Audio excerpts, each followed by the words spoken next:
And this is America's Mayor Live. And we're live from Dover, New Hampshire, which is 1 hour from Nashua, New Hampshire, where a murder of horrible proportions took place yesterday. That's making national news that we'll discuss with you later, because it does involve a man who was extraordinarily brave and gave up his life to save his daughter and his child. You see, we've got a hell of a lot of great Americans, a hell of a lot. Well, yesterday's memorial service, it was one of the most moving experiences, and just at the right time. You know, I've been concerned for quite some time, which means 4 years, 5 years.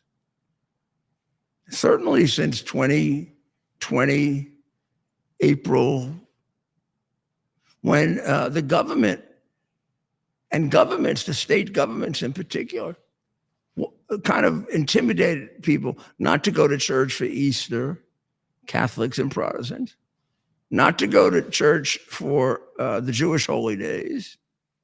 Synagogue, I'm sorry. And when they did that, I was doing, I don't know if I'd started my podcast yet. I was doing ABC Radio. I think I was doing my podcast then. And I was like really shocked. And I was doing a show with Dr. Maria every Sunday on ABC, highest rated show. And she and I both had the same, we were like in shock. I expected the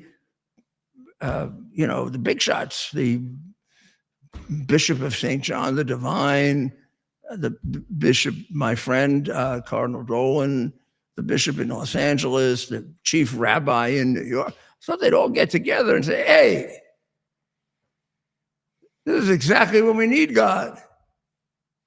Do you know how we got through 9/11? It wasn't the government. It wasn't Giuliani. It wasn't whoever you want to give it to, right? It was God who got us through. All those people went to church like crazy. I never went to more masses in my life, even when I was an altar boy. And if I wasn't going to a mass, I was going to the Lutheran church in Flushing, or the synagogue in Sands Point. These men believed in God. And I was so, I don't know the right word. Happy's not the right word. It's too weak. Overjoyed would get closer to it if I used joy in its biblical significance. I thought the dedication of that ceremony to our great hero, our great patriot, Charlie Kirk, to God, was brilliant and done so legitimately. Look, you see on the screen, Erica. I don't know Erica. I knew Charlie for 10 years. I don't know Erica. All I see is what I see. And then you don't know how many widows I've dealt with, how many women I've dealt with in that situation. Couple of hundred. This is a great woman. This is a great Christian. There's so much to what she said, but I'm not simplifying if I tell you the single most important thing she said is what she did.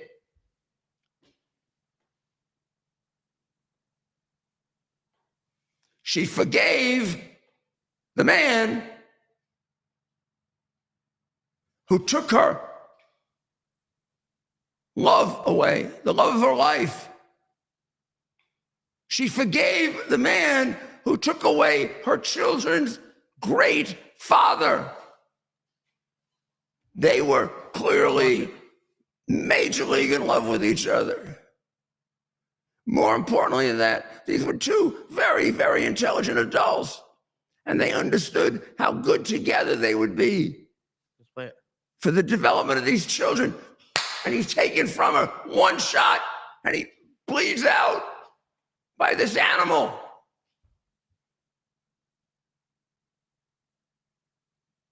And she forgave him. Let's watch it.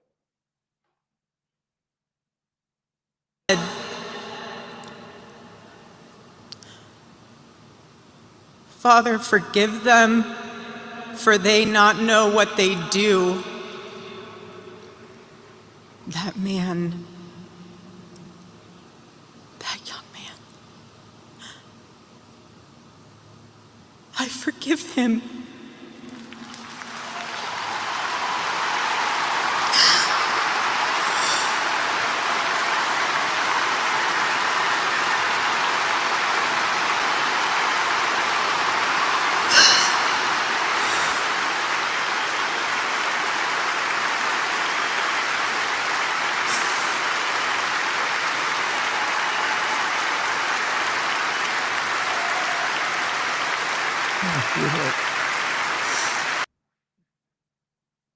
I just told Ted it gets me even now, having seen it now 4 or 5 times. What a beautiful young girl. What an unbelievably beautiful relationship. You know, I knew the relationship somewhat. I kind of got a spark of it. When they had their first child, I sent Charlie congratulations. I just saw this picture. They look so happy. I'm a father. I can tell when they're really happy and they're not. He was really happy. It was like the completion of his life. What a nice thing that the completion of your life is being a dad. You know how difficult that was for her to do that? That was everything she has inside of her. But it happened for a reason that I don't care how cynical you are. I don't care how atheistic you are. I don't care what a prick you are. If you don't realize that that's an act of great love, in a concept of love that if you're having trouble with it, you probably don't understand. And you should say to yourself, I'm going to have a much healthier life if I can start understanding this kind of love. We're talking about God's love here.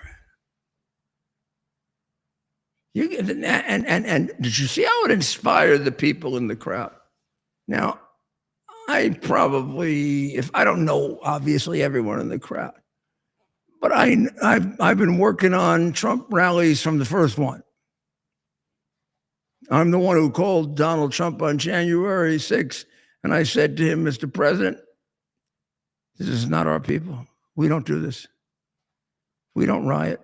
We don't burn. We don't do stuff like that. They do. What did you do? Isn't this last couple of days or week indication of that? We got the biggest shock we would get short of our great president being killed. And in some ways, there's a pathos to this. There's a emotional hit to this of the man being so young, with so much ahead of him, and 2 little babies that he adored, and a beautiful wife that he wanted to take care of. I don't care if you're Republican, Democrat, liberal, conservative. You don't see the tragedy in this. Oh my goodness, go for help. You're not a human being. You're something, but you're not a human being if you don't see it. Well,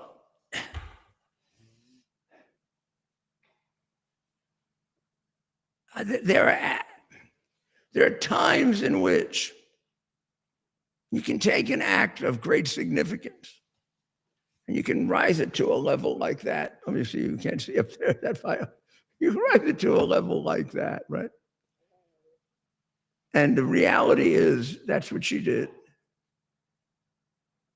She got many people in that audience, even if it was for a few minutes, but it may last, including for me. She got them to think differently. Gee, Erica, that's what Jesus used to do. Huh? He went around the confines of Judea and Samaria, and with his actions, with his preaching and his parables and his miracles and his courage and the love that he showed. He shook people up to begin to see God.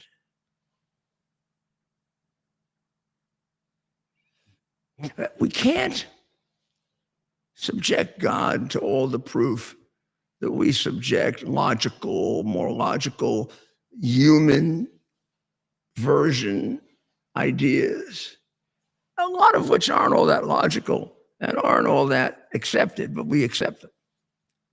When we go beyond to the area we don't understand, which is the spiritual area, we've got to begin with the fact that we don't have that. We don't have that gift. We don't have that capacity. Things happen in this universe that are beyond us, that we do not understand. Now, you may, if you're just a dyed-in-the-wool, hateful kind of atheist, you're going to say, well, of course that's true, but it's going to take us time to understand it. It's 2,000 years ago, there were things we didn't understand. A little more knowledge, we understand it. Okay, I got it. But I got to tell you, take the warning of a far wiser man, which is you fell into the Marx trap, the Satan trap, the trap that created original sin. And that is that I'm not going to accept anybody smarter than me, even if we call him God.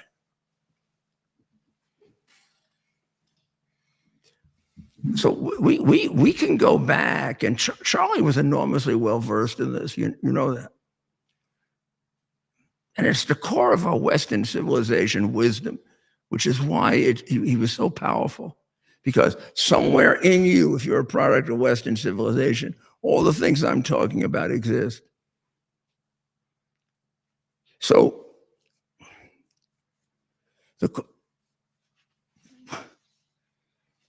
how do you explain the creation of the world? We can't, and we don't scientifically prove it. And if we can't scientifically prove it, what other realm is there? And then here's where faith and God and the signs that God gives us begin to shape what we're doing. And I'm going to tell you, because this is quite a statement, and I'm not making it lightly. What she did last night is a sign. God guided her to do that. God gave her the strength to do that. You can watch this woman struggling with it. She didn't want to forgive him. That audience didn't want her to forgive him. I bet those people that rose up, half of them probably agreed with her, and the other half just respected her for being better than them because they couldn't do it. Confession? Father? I won't tell you my confessor because you might go question him, but I'm talking to him now. I'm not there yet. Get my hand on this guy. I don't know what the hell I do to him. No, I've been with too many murderers, and I'm exaggerating that for a fact. I know what I would do with him. But would I let him off the hook? No. And I am legitimate about the fact that we have to have different reactions. Now, I don't mean me now as a citizen, but if I were the prosecutor, I can't forgive everybody. I've got to hold them accountable for the crimes they committed so they don't hurt more of God's people. So when the president disagrees with her respectfully, the president better disagree with her. We're going to have a lot of murderers running around like we do in Democrat cities. Right. And she was able to marshal her anger very quickly. So Robert Kennedy forgave the guy who killed his father. Some of his family did, some of his family didn't, which has created a rift in the family. But that took 20 years. And I can see either point of view on that. I can understand that. I'm a prosecutor. Now, I don't forgive all that easily. But I understand that. I understand what my Lord and Savior was teaching me. I've got to have that in my heart. But when you're a government official, it's just a little more complicated because you're acting for so many, and we don't know yet what really works and what doesn't work to protect human life. We know a lot of it, but on this very deep, deep subject of homicide, and particularly when we start getting homicide into the area of mental illness, mental aberration. You know, there's a great person to read about this that is not a scientist, not a psychiatrist, not all hung up in the different ways of analyzing this. And I spent a lot of time reading about this. And that's Fyodor Dostoevsky. He's a great novelist. Probably wrote one of the greatest novels ever, Crime and Punishment. And then about 4 or 5 of pretty close to the greatest. I don't care if you're Russian, German, English. There's some great English translations of it. Probably you can't get the power of Dostoevsky other than in Russian, because I've had Russians read to me some of the parts of it that I really like in Russian, and wow, it knocks you out of your chair. But Dostoevsky was an anti-communist at a time in which the Bolsheviks were taking over. And he saw something about communism, which I think is brilliant. He saw the fact that they were going to excuse crime, that they were going to help create the Chicagos and the New Yorks and the Washingtons and if they could infiltrate a party, as they have done so successfully with the Democratic Party. These people were going to do it. You can't figure out why they do it. Why do they let all these criminals out? Because they're supposed to create chaos, so that we change our form of government and we become a one-nation government. And you say, oh, but they hate us. Why do they want to burn Abraham Lincoln and George Washington and Thomas Jefferson if they don't hate us? It really isn't they hate us. We're in their way. So they'll come up with any excuse, any reason. The atrocities of our American founding fathers with regard to slavery pale in comparison to what the Islamics did to the black people. And we have black Islam. But none of those people who invented black Islam ever gave a thought to the fact that no one has killed more black people than the Islamics, or for a longer period. Well, the memorial service yesterday, I hope you watched it, was riveting. I found much of it enormously interesting, but I found the concentrations on God otherworldly. And one of the most spiritual exercises America has ever gone through. I don't know the impact of it completely. You don't know that until a year from now. I'd be very disappointed if the impact wasn't very profound, leading a lot of people back to God before the memorial. Without service. apology. There you go. Please play it. They've heard enough. Yeah. He did what was right for our nation. And so on that terrible day, September 10th, 2025, our greatest evangelist for American liberty became immortal. He's a martyr now for American freedom. I know I speak for everyone here today when I say that none of us will ever forget Charlie Kirk, and neither now will history. And as much as it was an important part of my life, I have talked more about Jesus Christ in the past 2 weeks than I have my entire time in public life.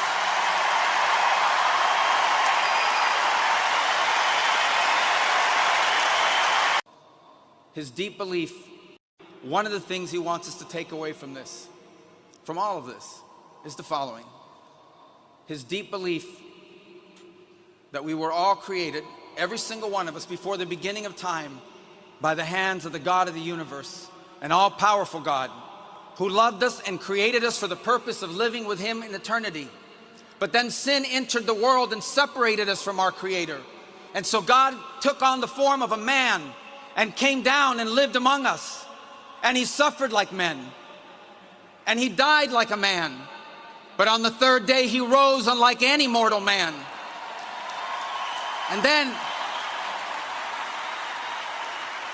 And to prove any doubters wrong, he ate with his disciples so they could see, and they touched his wounds. He didn't rise as a ghost or as a spirit, but as flesh.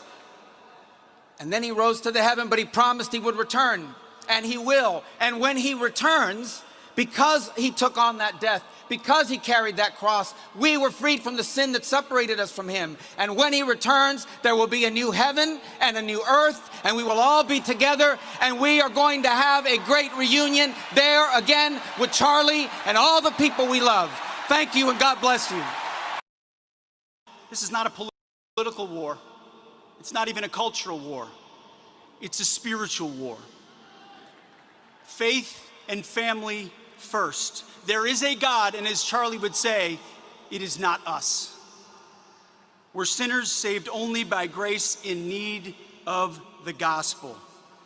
You see, we always did need less government, but what Charlie understood and infused into his movement is we also needed a lot more God. Boy, did that have to be said for a long, long time. Pete, God bless you. Marco, that was a brilliant exposition of the core truth of the Christian religion. Mr. President, your acknowledgement that he's in a different category. Martyr is a person that dies for his faith, not just his country. That's a patriot. Well, he's sure a patriot, but he's a martyr too. You've understood for a much longer time than people realize the spiritual realm in which we live. You've known it since I've known you, but it's developed in a way in which you, much like JD said, and me, for that matter, are much more comfortable about talking about it now. And it also, I think, and this is an interpretation, and excuse me if I'm being too personal, I think what happened to you brought you to God big time. And I think what happened now to your good friend, you love this man, Charlie Kirk, I know what it would do to me. I can look in your eyes and I can tell what it's doing to you. Mr. President, you moved your neck, didn't you? You're alive. Young Charlie, 31 years old, 2 beautiful children, a wife that I don't know, like an angel. Loved him without limit. He loved her without limit. You could look in his eyes and see he loved being a father, Mr. President, like you do. But you've had, how old is the president? 79? You've had 79 years of life. My goodness, one of the most consequential lives in the history of America. I've had 81 years of life. Not as consequential, maybe, but pretty good.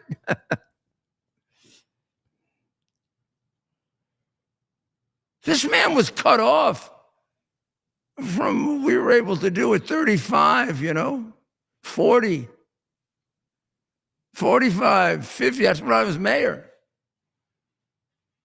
We never got to see what Charlie had to contribute. Might have been more than you or me. Who knows? Huh? I'm ready to accept that.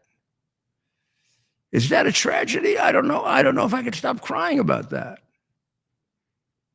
On the other hand, did what happened yesterday, did it ignite what I'm hoping it did? When they say revival, I want to put it in capital letters, neon lights, and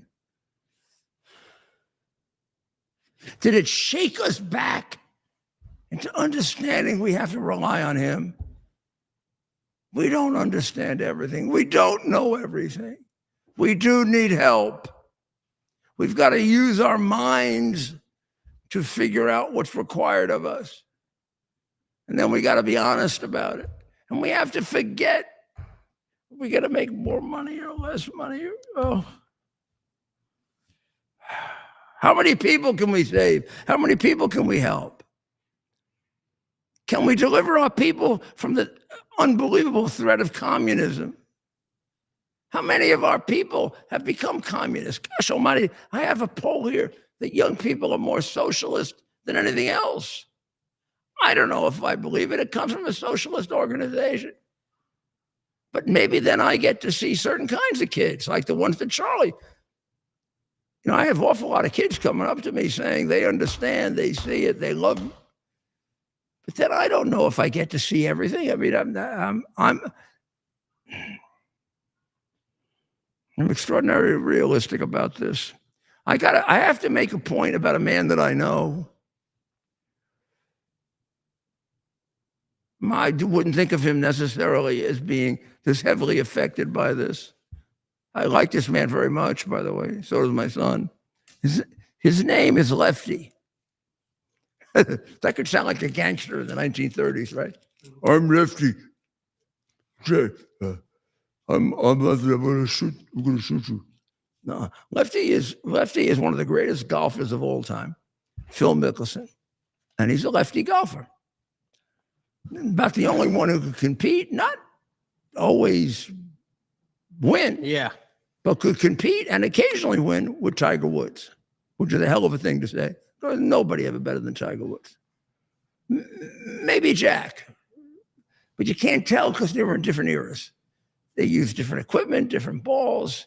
It's a little like comparing Joe Louis, Rocky Marciano, and Mike Tyson. And no, not well. They'd all knock Tyson out. He was too small.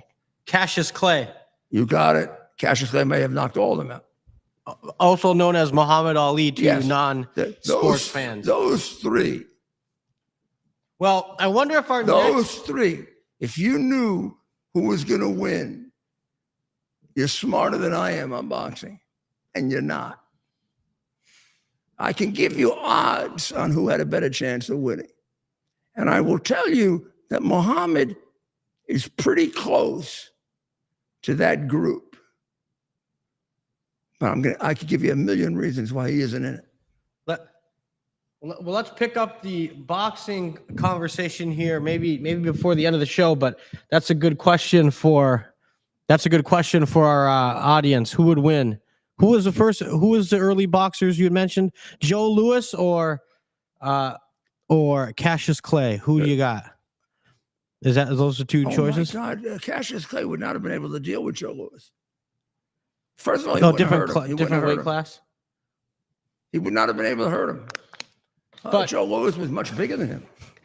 Well, let's pick that up because we have a guest, and I wonder if she's a lefty on the golf course. Joining us now, the one, the only Dr. Maria. Hi there. How are you? Dr. Maria, we're here to talk to you about the Nashua shootings, and then, of course, the amazing disclosure about probably the product that more Americans use. Tylenol is like a prolific product, isn't it? Does everybody use it? For people who can't take any NSAIDs, which is non-steroidal type medications, then we often have them take acetaminophen. I just caution people to say that today's press conference was about Tylenol. It was about acetaminophen. Acetaminophen is the compound that's in the brand Tylenol. But Bayer, Bayer, also has products that have acetaminophen. So we're talking about the compound acetaminophen and cautioning pregnant women not to use it, basically. There, unless you have an extremely high fever that is not going down with Advil or ibuprofen, then maybe your doctor will suggest it if you're pregnant. But other than that, the data is showing us, the research is showing us that there is a strong, they're not going as far to say definitively it causes autism, but certainly all the research is showing this. And we've known it for a very long time. Studies have been published, peer reviewed, but it never got attention. It never got to anybody putting a black box warning on it or anything else. Doctor, is the reason, I don't know, it's hard, I got to simplify this a little. For me, is the reason for this money? It can be. Pharmaceuticals are a multi-billion-dollar industry, and a lot of people sell their souls for money. I hate to say that. I would like to think people in healthcare are altruistic all the time, but that is not the case. We've seen the CDC fail us. We've seen the FDA fail us. Remember, the FDA is the people who told us in the 70s, put margarine, remember this? What? Always margarine instead of butter. They kept telling us, oh, no, no, no, butter's so bad for you, use margarine. Well, decades of its use have led to chronic diseases because it has a lot of trans fat. It is terrible for you. So we have to really look at the people who are holding on to the old ideas and the old ways with a skeptical eye, because they haven't always had our best interests in mind. So is Robert F. Kennedy Jr., isn't he wonderful? In the Yes. way, I don't know, I'm not going to say he's right all the time. You're a scientist. I'm not. He's not a scientist. But he's got the balls to take him on. He's got good instincts, I have to say. But he's also got the ball. Nobody, some of these other people would be like, I'm afraid of Johnson and Johnson. What do you do? Fight. I am sure What? he is getting harassed like crazy. I am positive of it. And I do feel empathy for that. That's why, as leaders in healthcare or whatever the industry is, you have to lead with values, because there's lots of temptations. There's lots of ways to say, you know what, if I don't go along to get along, then I'm not going to have a job in 3 or 4 years when this administration is done. It takes boldness. You have to put those values, those principles above yourself, your own needs. You really have to think of patients first, consumers Now, first. Yes. we got to get to very unusual thing, a murder. You told me there were no such thing as murder in New Hampshire. You know, We have Dr. very- Maria is, I don't know if the people in New Hampshire realize this. I mean, the people who, they should pay like a fortune for being like just a natural public relations.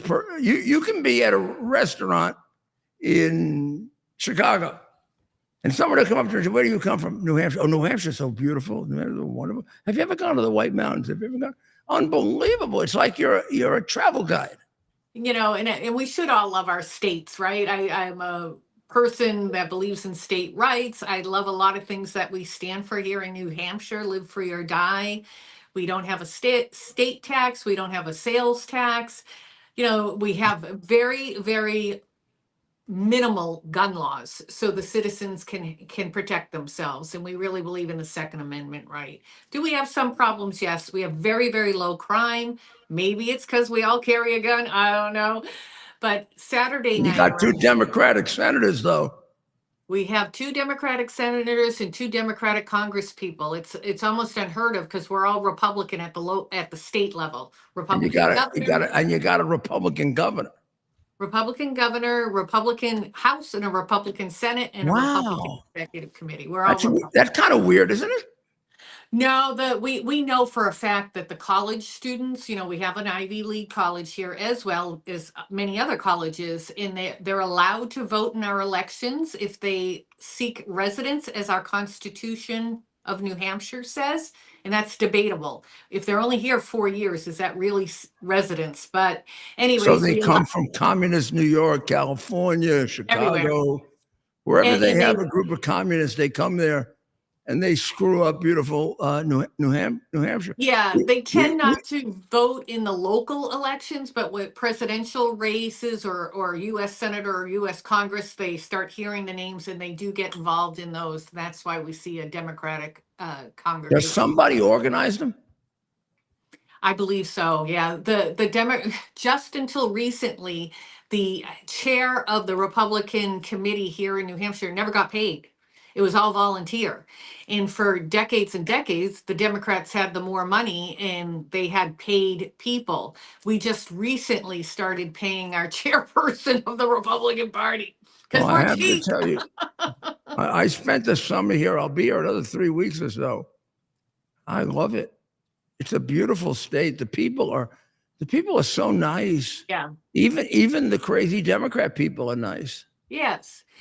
Growing up, Rudy, you couldn't tell the difference between a Republican and a Democrat here, and you never really talked about it. Hey, you a Dem, we all wanted the same thing, right? We never wanted taxes here. We want safety and we wanted good schools. Both sides wanted that. We Changed had a little now, though, right? I beg your pardon? Changed a little now. It is. There's a little taint, there's a little radicalism in the Democrat Party, and the more, if you will, normal Democrats are not holding those really radical people accountable. And they tend to be transplants from other states. They tend to be. I'm not saying that some So aren't yesterday, homegrown. you'll be very happy with this at 9 o'clock mass. We'll show the pictures tomorrow, Ted. 9 o'clock mass at St. Mary's in Dover was about 3/4 full, and a good combination of elderly people and little families. We had 2 guys right near us that had 3 children each. I And love the it. guys were having trouble taking care of the God kids. bless them. Yeah. We needed your help. The 3 guys are trying to come. We were gonna send we were gonna send Rob to help, but probably scare him away. They needed a little help. But I Rob's remember always such me. a I took good my help. son once to St. Ignatius Loyola Church. I thought I wanted to get him to school there because of the Jesuit priest. And the priest was going and doing the blessing, at Easter. Mhm. So the guy's going like this to him. My son has a little bunny, and he throws it at him. Well, you know Andrew. You can see Andrew doing that, right? He's Well, going like this. it's funny. He's The going like this. Andrew I know is a Peter's very going like this. professional. The Andrew I I went know home and is my a wife was very so angry at me. We got him kind of banned at St. Ignatius when he was 4. well, he's a very professional man now. But I do hear the Oh, stories of him when he was a child. ooh, do I love him? Yeah. So But Saturday night here, so I'm in Manchester, New Hampshire, which is the largest city of the state, the city in the state, which isn't big, right? You had 8, 9 million people in New York City. I got probably maybe 120,000 in Manchester. The second largest is Nashua, which is 20 minutes south of me, and it's much, much closer to the Massachusetts line. And nice area, residential area that had a country club, Sky Meadow Country Club, a former employee. He worked there a year ago. We don't know if he was dismissed, what happened. We have no knowledge of that at this point. 23-year-old Hunter Nadeau goes into the country club, and it's kind of 2 sections, one with banquet halls that they have weddings and receptions, and the other the regular restaurant. So he comes in, he's all in black. Per some witnesses he had a mask, other witnesses just described the all black without a mask. So he comes in, and there was like a host. I'm entitling him a host, but there was a gentleman, an employee outside the banquet hall where there was a wedding reception. They were just about to go to the dance floor to crack the plates. They were Greek. So he shoots that guy. That guy, no name disclosed as yet, in critical condition in a Massachusetts hospital. Instead of entering that wedding reception, he decides to go into the restaurant. One of the first tables is a 59-year-old man, Cesare, who is there with his wife and his daughter. Robert Di Cesare, Yes. which sounds Italian, by the way. Yes, it probably is. And his daughter is getting married there in 6 weeks. So he's having a lovely evening. Here's the one gunshot coming into the restaurant. He gets up to protect his wife and child, gets shot in the face and dies. Now he put his body. He put his body on top of his wife and child. That's my understanding. Yeah. Yeah. Yeah. He protectively threw himself in front of his wife. And I got to tell you, his wife is a beautiful woman. And he also pulled his daughter in. Yeah. And he knew he was taking the bullet. As this guy was yelling, he was yelling, "Free Palestine." And right now, there's no other suggestion of motive. But your attorney general, a Republican, can't figure out what the putative motive is, the prima facie motive, the one that's the most obvious so far, could be subject to change. But we're afraid we're going to offend people if we lay out what the reason is. Well, the guy was yelling it until we hear something to the contrary. The reason he did it is he's completely consumed by having been brainwashed into the fact that the Hamas is a human organization. It isn't. It's a terrifying, horrible, rape women, kill children, kill Jews, eliminate Jews. What America is doing on the side of Hamas is one of the great examples of how sick we are. Yeah. Yeah, so he yelled that in other things. And why is he charged with second-degree murder? Why not first-degree murder? Well, apparently, I don't know why I don't know why it's first degree, but he did say, meaning our Attorney General, John Formella, said that there may be more charges coming. But to me, and it could be I'm misreading his words, but I felt he was a little dismissive of the Free Palestine wording. Many, many witnesses said it. So it's very credible. But he was like, I think he was just meaning the shooter. I think he was just trying to create chaos. What does that mean? Like he's just yelling things for the hell of it? Like he literally. Why? I mean, he doesn't have many facts. He's got a fact. The guy's announcing his motive. Free Palestine. Boom, boom. He shot 4 people. So. But he's announcing his motive. Yeah. Until we find out that he's crazy, but that really wasn't his motive. We have something in the law called prima facie. That's how does it appear now? Yeah. So how does it appear now? What does that mean, Mayor? It means you can disprove it. It means it isn't subjected to beyond a reasonable doubt. 10 other motives could come along. But unless you're not going to investigate the things that are presented to you, you can't hide your head in the sand. I'm worried. And I'm a conspiracy theorist at heart. You got a family there that's very anti-Jewish that ran that state. And did this guy come out of anything having to do with the prior governor? He did work. He was the attorney general. Forget it. Yeah, forget and there was some talk. Damn anti-Semitic. It's disgusting. There was some talk that our current governor, Governor Ayotte, was not going to confirm him, but the executive council all voted in. Kelly should have not confirmed him. Yeah. So I just want to wrap up on this. Look, I'm 81 years old. I've been at it too long. Doesn't take me a long time to figure this out. The old man who got fired by Mrs. Bush hated Jews. Oh, wow. That's awful. That's and awful. He destroyed our party's growth with the Jewish community because by the time Reagan finished his second term, we were beginning to grow. Reagan in his first run had a number very similar to Trump in the Jewish community. And along came this guy and Baker, and it was over because the two of them have serious problems. I'm a Republican. They can't do anything to me. I can say it. Hmm. They Wow. hate Jews. That's I don't know terrible. about Baker. Baker is more oil man. Jews get in the way of his making money. So just to finish, The other guy, he's Lebanese.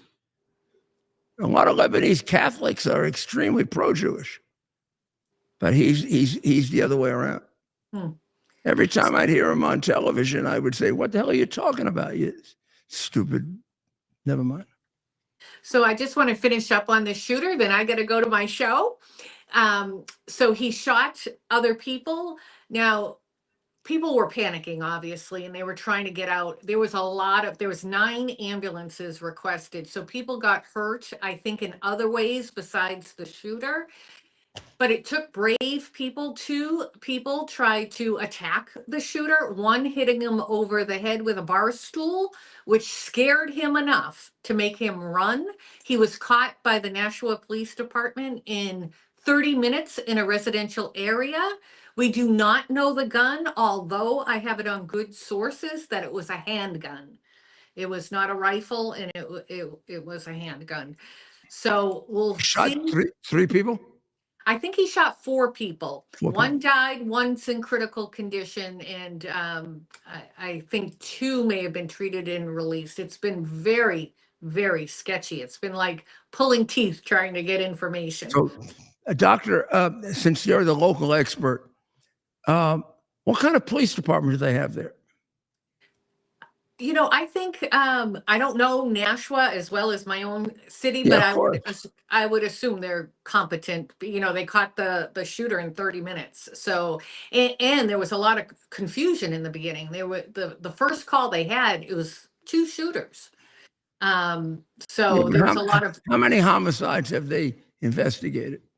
well, above anywhere else, we have very few homicides, but Nashua and Manchester are going to have the numbers. Yeah, you don't do too bad in Boston either, by the way. Yeah, yeah.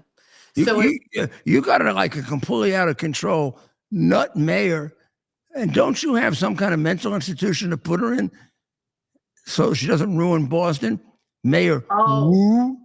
Mayor Wu in Boston, I can legitimately say she is a racist. She is Asian. Oh, I thought she was mentally ill. I'm sorry. Yeah, she is that too. She's terrible for Boston. She does not like white people. She Oh, had a that's nice. Christmas, yeah, she had a Christmas party last year or the year before where no whites were allowed. And her staff accidentally sent the invitation to a couple of white people, and she said, "No, you're not allowed. This is for people of color only." So she's a terrible, terrible human being. And Boston is such a beautiful and historic city, which, by the way, even though Massachusetts, right, Taxachusetts, we're all, you know, we fought a revolution over taxation without Oh my God, representation. our history is magnificent. It's all in Boston, and we tended, even though it's always been very blue state, they tended to have a Republican mayor. And now they have this radical left-wing nut, and she is up for re-election. I think it was you and I doing the Boston Freedom Trail. I think you got a picture of it up. Oh yeah, I'm trying to find it. I'm trying to It find it said now. something like "whites get out" or Right next to her, F-U-C-K white whites. people should be killed or something. F-U-C-K whites, I believe it said. And this is the Yeah, environment beautiful woman. she encourages. So what is she? Is she some kind of communist or something? I don't even know how Or a she dope? came through the ranks. I don't know if she started. I don't know Boston politics as well. I know the mayor of Boston right now is a wackadoodle, and the governor they have, Healy, is another wackadoodle. They don't like ICE. They like their illegals. They seem to like the violent ones, because when Tom Homan went into Boston, this is so disgusting, Mayor Giuliani, almost all of them, they put their pictures up. Rape of a child, rape of the next one, rape of a child, the next one, kidnap, rape of a child. It is the most sick and perverted of in the lowest of all society. You know, And it's why they, terrible. yeah, It's why they terrible. fight to keep that and put their citizens, lawful citizens, at risk is beyond me. Doctor, it's really extremely disturbing that in a place like Boston, which is you could think of it as the cradle of democracy, and Virginia. Even New York wasn't. New York was too. Philadelphia, Philadelphia. Boston. Yeah. Boston, Philadelphia, and Virginia. Yep. This is a New Yorker saying this. We were too conflicted. Yeah. You want to go to Long Island like Seatucket, we had great patriots. Love Seatucket. Love And it. you and I Washington drove to inspiring. Seatucket. We had great patriots who may have saved the war, by the way. Yes. But in any event, how do we end up with these anti-American haters? Open Look what we border got. policies. I don't know if Wu could be worse than Mandami. I mean, I don't think she's a communist. I don't think she's a communist. I don't know. She might be. You know, they all seem to believe in that Marxist theology, and they're implementing it. They've been implementing it in our school systems for decades. So it's just a tough thing. But we're going to keep on top of what's going on in Nashua, because if this Free Palestine, if this kid was radicalized, we need to have more Oh, information. you're going to cover that on your show? I am. Okay. I am. So I hope people I'm gonna join finish, in. I'm going to finish at 9:01. I'll hold At you to it, exactly Mayor. 9:01. If you don't switch to Dr. Maria, I'm going to come and haunt you. You know, Mayor, you must have said that on a prior show, because I actually got some notes from people. Oh, the mayor told me to watch your show, and I'm glad I did. Well, they are. You're terrific. You're terrific. Once they watch you once, I have no problem. Thank you, Mayor. Take care and, No, and thank you. rest And your thank- voice. You I gotta will. rest. I'm almost finished. And then Okay. Ted and I will go and have a 2-hour discussion, right, Ted? Well, you're gonna watch my show. Well, yeah, we got to be quiet during the show. Well, your show Thank will, you, your Dr. show will Maria. provoke a 2-hour You're discussion. welcome. And as she Bye-bye. told us, there's a picture of Hunter, who they have charged with murder. 23-year-old Hunter NATO. Hunter who? NATO. That is a. This is the guy who was yelling "Free Palestine." Yes. And we can't figure out what his motive was. Right. Until he gives us a new one, why don't we stick with the one he's telling us? Right. I don't get this. You know, this is warped. This is also warped law enforcement. It leads you to not being able to solve crimes. It leads you to using illogical theories for dealing with crimes, which means you let people get away with enormous numbers of crimes. And that's why we have the crime rates now. Crimes have to be solved based on logical principles. So I don't remember the exact percentage, but it's way beyond a majority. So the person who committed the murder is probably I'll make it modest, 60%. The person who logically you think committed it. That doesn't mean you can put the poor person in jail. It could turn out to be a horrible set of circumstances. You got to, but you investigate by hypothesis. Working hypothesis. Now, if you're a good detective, if you're an honest detective, if you're an American detective, you never get locked into. I never thought that anybody that was in my hypothesis I had to prove was the murderer. I might be actually trying to prove he isn't the murderer. I never wanted to prosecute somebody for murder they didn't commit just so I could have a murder solved. My record was too good to have to worry about that. I could lose a few cases. I won so many. It's the weak and the incompetent.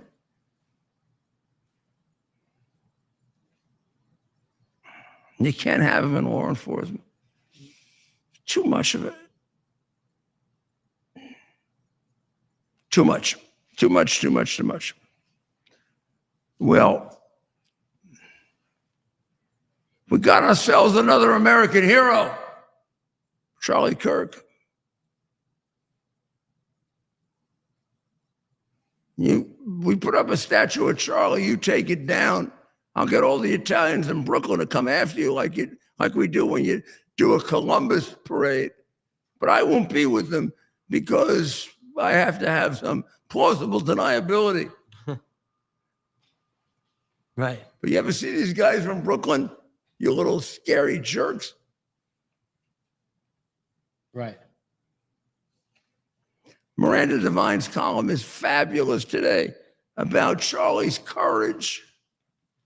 Oh, there's nothing that you should admire more than courage, real courage. You know, he wrote to Van Jones a couple of weeks, I don't know exactly when, before, why don't you come on my show, Van, and we can discuss things. It'll be very respectful. Jones admitted he was shocked by that.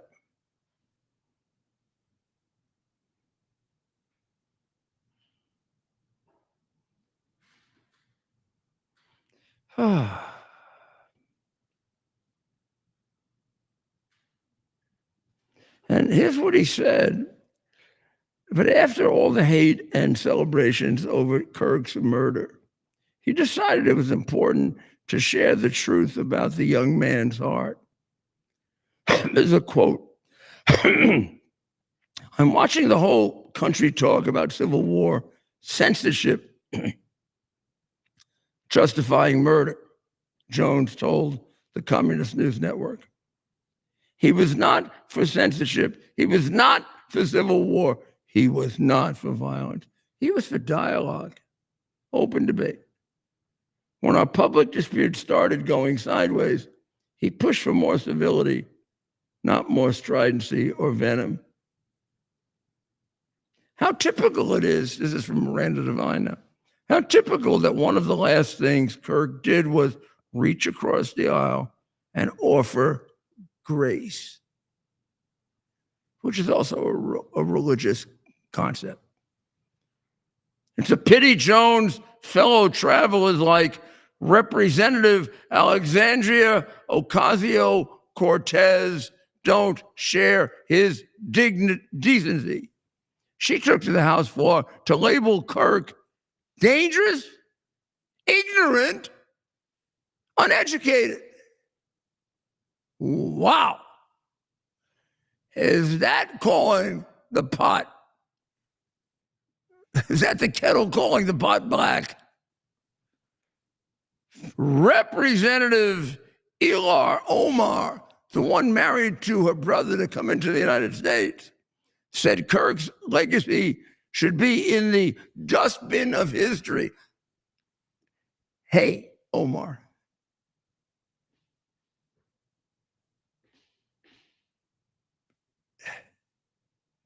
That's where yours should be, you and your brother.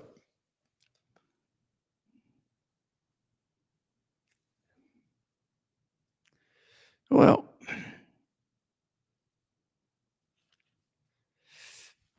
this has been this has been an extraordinarily jarring experience, and it should be.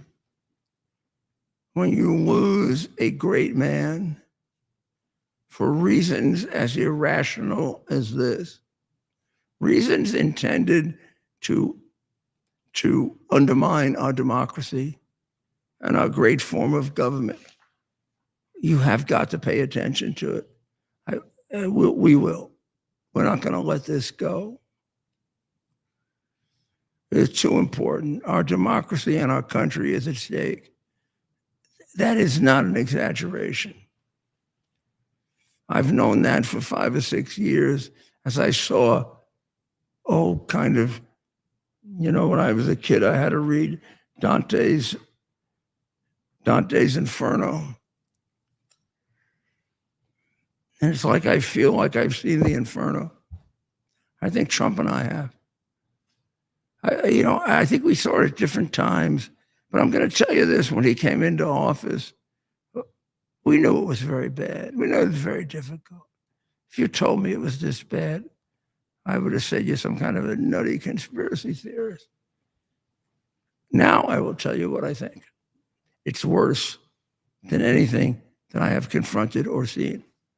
I expect worse to come out.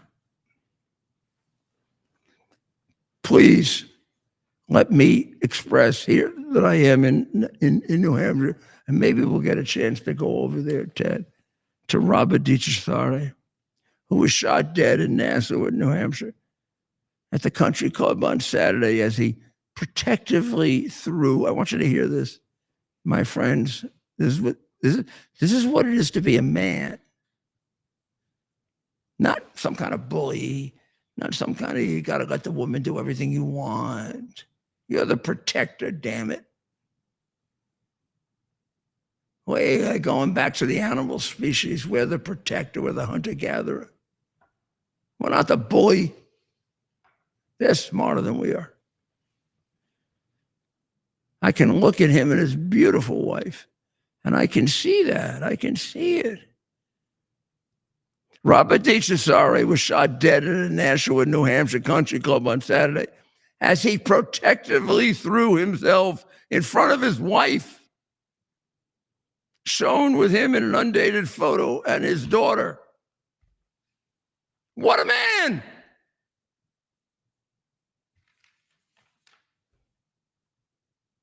Robert, you're up there with Charlie. The angels and the martyrs and the saints, they escorted you. Not like somebody else just dying. You know, look, they can be very good people. They'll go to heaven too. You got a special entry, my friend. You're like an old-fashioned guy, Robert. You protect women. Wow. Wow, here he is. I don't know. I don't know if I got it any better than this, but here it is right here. Isn't she beautiful, his wife? Imagine his daughter is beautiful, so I didn't see a picture. He must have loved him so much, huh? Well, he's with God now, like Charlie is. Why do we have so much of this? Because we have all these crazy left wing. This is not accidental, and we can do something about it, which is why I stay up all night. I drive myself crazy. I'm trying to figure out, how do we change it? This is not, some things are supernatural. We're doing this.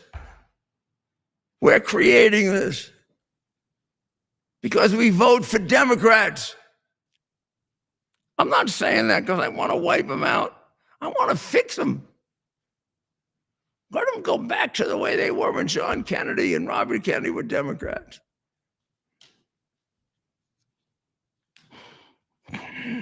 DiCesare's mother said she still can't fathom that her son is dead. Of course you can't, Mom. You weren't supposed to have to do that.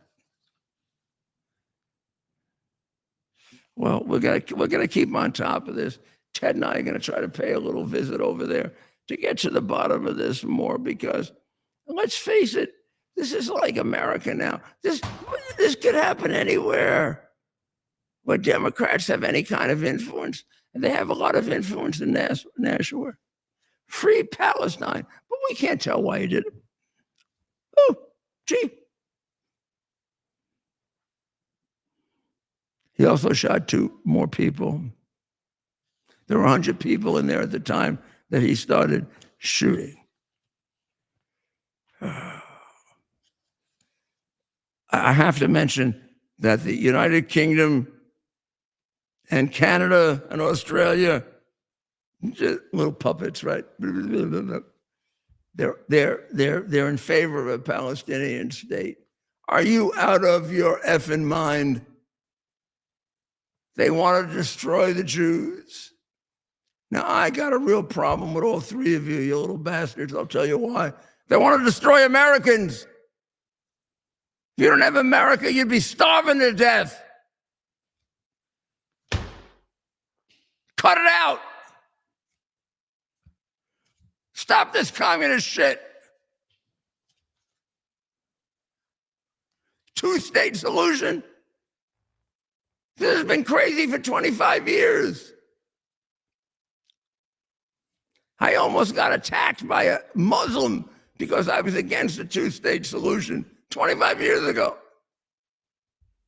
Except my female detective tackled him, turned him over, put the cuffs on him, and there he was. I was thinking, maybe I could get some pretty good publicity because he was running at me and he looked like he was out of control. I knew I could have decked him. I knew it. I know it. He's like a little guy, and he was running around like this, like this, like he had no idea. He had no idea that the mayor had a right hand. I was ready to stick it right across the head, side of his face. I was gonna do like a right cross instead of like boom. I wanted to see him bloodied up. I shouldn't confess these things, should I? There's a good article in the Post saying the two-state solution is dead. It's been dead for 25 years, but Bill Clinton, kept it going because he was distracted. The UK and all these countries that want a two-state solution. You go figure it out. I don't know what it is. Is it to undermine the U.S.? I really don't know. I really don't know. Well, there's a lot of other things we could cover that would show you the perversity of the world that we live in.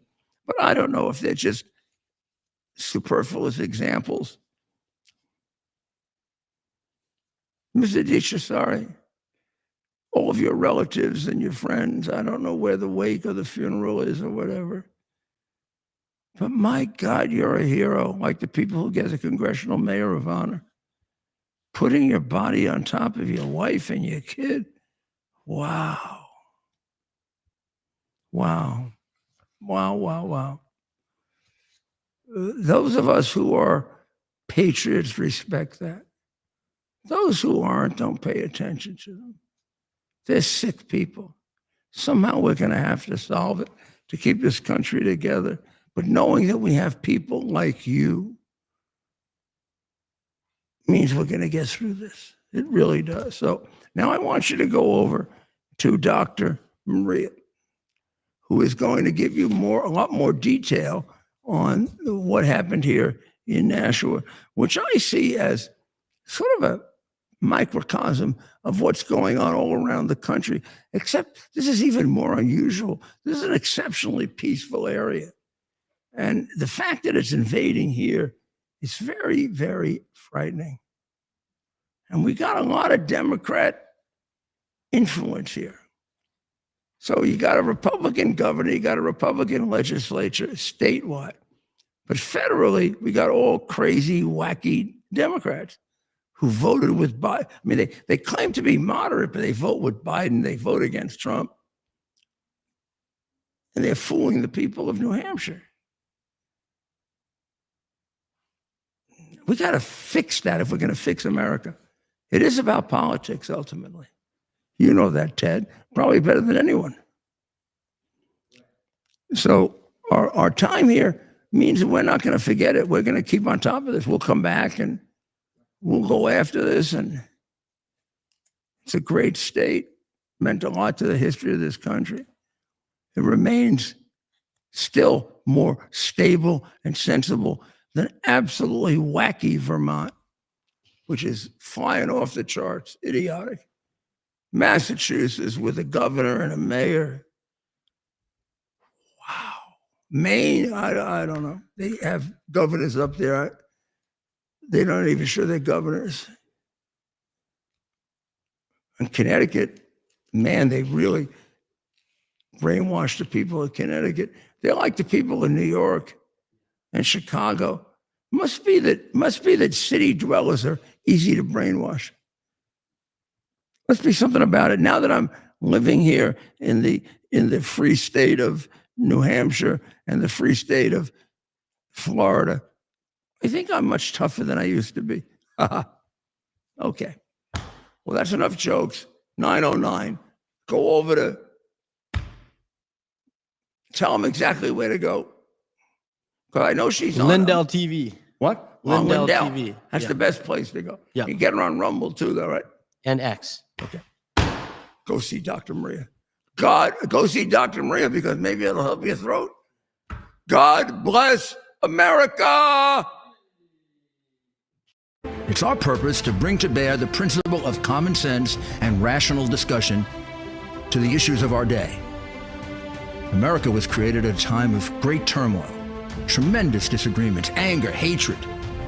There was a book written in 1776 that guided much of the discipline of thinking that brought to us the discovery of our freedoms of our God-given freedoms.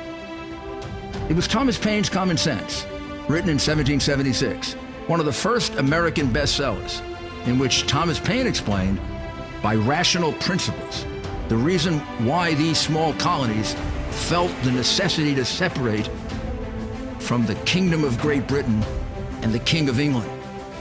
He explained their inherent desire for liberty, for freedom, freedom of religion, freedom of speech, the ability to select the people who govern them.